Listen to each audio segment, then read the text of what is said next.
আজকের বুটের ডাল দিয়া ডাল গোস্ত রান্না করবো। বেশি হাড়ের গোস্ত আনছি। আরে বাবা রে বাবা, ডালগুলো এখন ধুয়ে নিতে আছে। গোস্ত করতে আসি, এবার গোস্তটা ধুয়ে নেব।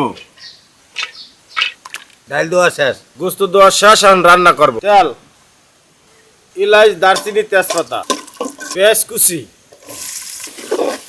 আদা রসুন, জিরে বাটা, হলুদের গুঁড়া, মরিচের গুঁড়া, লবণ, কয়েকটা কাঁচা মরিচ। এবার গোস্ত দিয়ে দেব। হাড়ের গোস্ত আর বুটের ডাল অনেক মজা হবে। পক্কা ঢাকিয়ে দেন, উড়াইয়া লাড়াছাড়া দিয়ে নেব, আবার ঢাকিয়ে দেব। ডালটা দিয়ে দেব,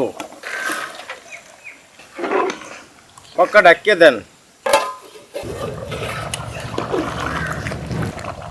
সেদ্ধ হওয়ার জন্য পানি দিয়ে দিতে আছি। পক্কা ঘেরান পান? জ্ঞান তো ভাই।